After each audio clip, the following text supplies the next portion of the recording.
Hello everyone, welcome to Raj economics and commerce classes. मैं हूं नीरज कुमार और आज मैं इकोनॉमिक्स ऑनर्स का सेमेस्टर जो आपका 5 है इसका सिलेबस डिस्कस करने वाला हूं। न्यू एजुकेशन पॉलिसी के तहत जो सिलेबस है वो, ठीक है। कईयों के दिमाग में आएगा सर सेमेस्टर 4 का तो एग्जाम हुआ नहीं। हाँ, बेस ध्यान रखिएगा, जो सेशन 2022 से 26 में पढ़ रहे हैं उन लोगों के लिए फिलहाल मैं सिलेबस डिस्कस कर रहा हूं। तो कईयों के दिमाग में सवाल आएगा कि सर एग्जाम तो हमारा सेमेस्टर 4 का हुआ ही नहीं है, तो 5 का सिलेबस क्यों डिस्कस कर रहे हैं। तो देखिए, मरवाड़ी कॉलेज का हो गया है, जेवियर का सेमेस्टर 5 चल रहा है, ठीक है। मरवाड़ी कॉलेज का एग्जाम खत्म हुआ आज, है ना। अब वो लोग बच्चे जो है सेमेस्टर 5 का डिस्कस मतलब स्टडी करेंगे, ठीक है। जो भी बच्चे 22 से 26 के सेशन में है वो लोग इस सिलेबस को जरूर देख लिए ताकि आपको पता चलेगा कि सेमेस्टर 5 में भाई आपका सिलेबस क्या है, ठीक है। बाकी मारवाड़ी कॉलेज वाले जरूर देखे क्योंकि उनका एग्जाम सेमेस्टर 4 का आज खत्म हुआ है, अब 5 उन्हें पढ़ना है, ठीक है। तो मैं डिस्कस करूंगा, बताऊंगा कि सिलेबस क्या है, कौन से अच्छे बुक्स हो सकते हैं उसके लिए, ठीक है। इसके अलावा ऑफलाइन क्लासेस जो हमारा शुरू, चूंकि रांची में हमारा कोचिंग है, ठीक है, तो जो ऑफलाइन क्लासेस होगा वो कब से शुरू होगा, उन सब चीजों के बारे में भी डिस्कस करेंगे, ठीक है। तो देखिए, सबसे पहला एक ओवरव्यू दे देता हूं सिलेबस का, फिर डिटेल में बता दूंगा सिलेबस क्या है आपका, है ना। जो आपका सेमेस्टर 5 है इसमें मेजर पेपर 3 है, ठीक है। मैं डिस्कशन मेजर पेपर का ही सिर्फ करूंगा, है ना।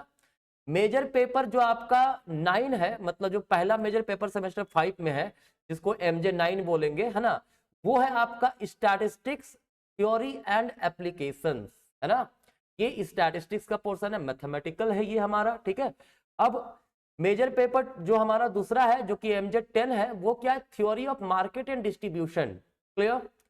MJ11 जो हमारा है मतलब थर्ड मेजर पेपर वो है programmes and policies of Indian economy, ठीक है।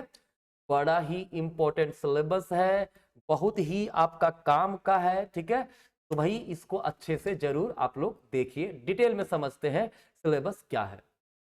अगर हम बात करें मेजर पेपर जो आपका है, पहला मेजर पेपर जो इस सेमेस्टर में आ रहा है आपका, ठीक है, वो क्या है आपका, वो आपका है स्टैटिस्टिक्स थ्योरी एंड एप्लीकेशन जो MJ9 है, ठीक है।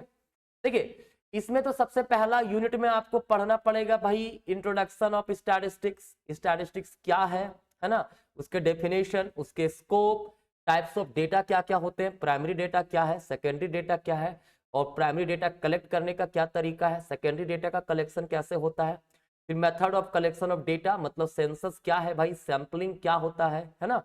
इसके अलावा जो डेटा हम लोग कलेक्ट किए उसे क्लासिफाई कैसे करेंगे, प्रेजेंट कैसे करेंगे, टेबुलर फॉर्म में, डायग्रामेटिकल फॉर्म में, ग्राफिकल फॉर्म में, है ना।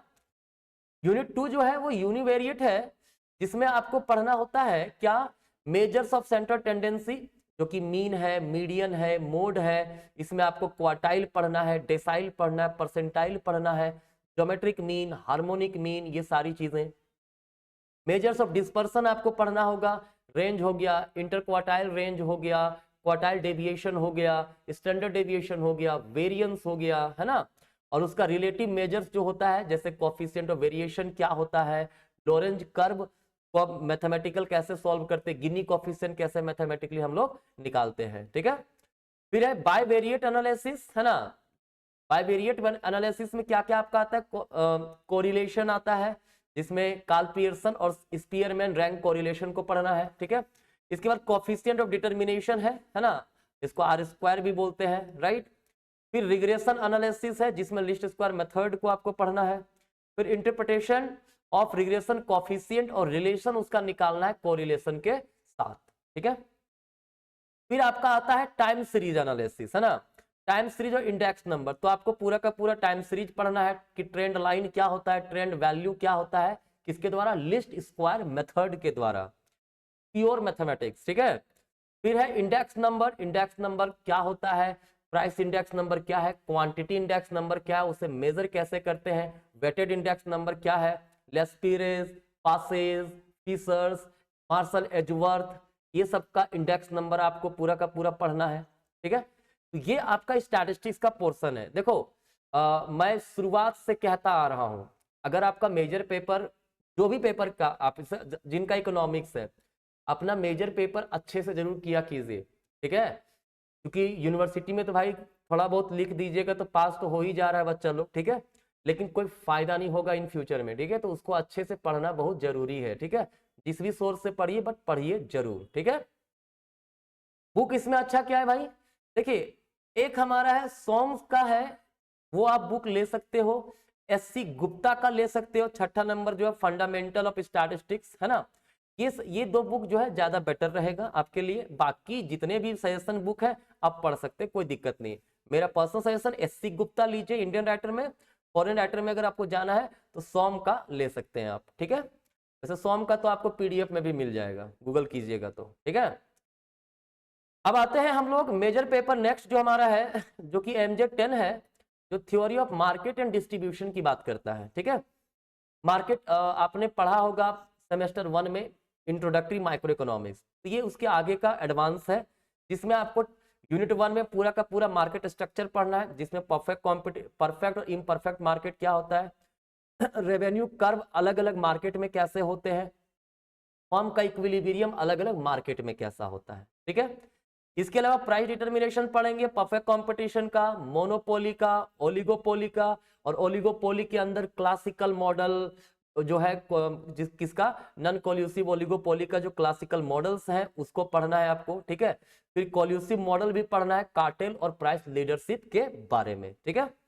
इसके अलावा ये तो मार्केट हो गया, प्रोडक्ट मार्केट, है ना। अब फैक्टर मार्केट के बारे में पढ़ना है, फैक्टर प्राइसिंग, जिसमें लेबर का वेज कैसे डिटरमाइन होता है, ठीक है, कैपिटल के लिए इंटरेस्ट का डिटर्मिनेशन कैसे होता है, एंटरप्रेन्योर का प्रॉफिट कैसे डिटरमाइन होता है, इन सब चीजों को पढ़ना है, तो वही मीनिंग ऑफ फैक्टर्स प्राइसिंग पढ़ना है। फिर difference between product pricing and factor pricing क्या होता है, एक वस्तु का कीमत और एक फैक्टर का कीमत में क्या डिफरेंसेस होता है भाई, मार्जिनल प्रोडक्टिविटी थ्योरी क्या है, और modern theory of factor pricing क्या है, एडिंग अप थ्योरम, है ना, ये क्या होता है भाई, है ना। इसके अलावा मैंने कहा आपको सारे थ्योरी पढ़ने हैं, जैसे रेंट थ्योरी क्लासिकल और मॉडर्न का पढ़ना है, interest theory classical ISLM model, Keynesian theory, wages में classical, marginal productivity theory of distribution, profit में इनोवेशन थ्योरी और रिस्क बियरिंग थ्योरी पढ़ना है। बड़ा ही इंपॉर्टेंट चैप्टर है इसमें दिए हुए, ठीक है। आप अगर बुक की बात करूं तो आप वेरियन का बुक ले सकते हैं, हिंदी में चाहे तो आप HL आहूजा का बुक जो है उसको खरीद सकते हो, ठीक है। वेरियन का इंग्लिश में आएगा, HL आहूजा हिंदी इंग्लिश दोनों में आएगा। अगर आपका बेसिक अच्छा नहीं है तो HL आहूजा को ही खरीदिएगा, ठीक है। नेक्स्ट अब है आपका मेजर पेपर जो थर्ड आपका है, जो कि MJ11 है, वो क्या है, programmes and policies of Indian economy, ठीक है। क्या है भाई इसमें, क्या क्या सिलेबस इसमें भाई, इसमें देखिए सबसे पहला आपका है प्लानिंग एंड डेवलपमेंट, यूनिट 1 में है ना। मेजर इश्यूज फॉर मतलब प्लानिंग एंड इंडिया में जो प्लानिंग हुआ है उसका पूरा historical background, planning commission, NITI Aayog, इन सब के बारे में पढ़ना है। फिर न्यू इकोनॉमिक पॉलिसी जो आया 1991 में, उसका objective, features, impact on different sectors क्या था उसके बारे में पढ़ना है। फिर policies and scheme for primary sector development, primary sector development के बारे में पढ़ना है, मतलब primary sector agriculture and allied sector, ठीक है, तो उसको डिटेल में पूरा पढ़ना है। फिर यूनिट 3 में आपको सेकेंडरी सेक्टर के बारे में डिटेल में पढ़ना है ना, इंडस्ट्रीज से रिलेटेड, MSME से रिलेटेड सारी चीजों को। फिर यूनिट 4 में आपको टर्शियरी सेक्टर के बारे में पढ़ना है, ठीक है। इसका बेहतर बुक अगर मैं बात करूं तो दत्तन सुंदरम और उमा कपिला और मिश्रापुरी, ये तीनों बुक अच्छा बुक है, ठीक है। हिंदी इंग्लिश दोनों में आपको मिल जाएगा, मिश्रापुरी का, दत्तन सुंदरम का, ठीक है। तो ये है आपका मेजर पेपर का सिलेबस, ठीक है। हम लोग बहुत जल्द क्लासेस स्टार्ट कर रहे हैं, है ना। अगर ऑफलाइन क्लासेस आप करना चाहते हो तो हमारा कोचिंग सेंटर जो है राज इकोनॉमिक्स एंड कॉमर्स क्लासेस के सर्कुलर रोड में विमेंस कॉलेज आर्ट्स ब्लॉक के अपोजिट में है, तनिष्क शोरूम के पास, है ना। आप हमसे कांटेक्ट कर सकते हैं, स्क्रीन में आपको नंबर दिख रहा होगा, है ना, उस नंबर पे आप कांटेक्ट कीजिएगा तो सारा इंफॉर्मेशन आपको मिल जाएगा, है ना। बाकी मैं बार बार कह रहा हूँ, अभी भी कह रहा हूँ, सच में अगर आप पढ़ाई अपने एजुकेशन के क्षेत्र में आगे कुछ करना चाहते हैं, अपने सब्जेक्ट में कुछ बेहतर करना चाहते हैं, ठीक है, तो अभी से अच्छे से पढ़िए, ठीक है, बुक्स जरूर पढ़िए, सिर्फ नोट्स के भरोसे कभी मत रहिए, ठीक है ना। चलिए तो आज का यहीं तक रहेगा, ये सिलेबस में डिस्कस करना था, मिलते हैं नेक्स्ट क्लास में, तब तक के लिए आप सभी को धन्यवाद।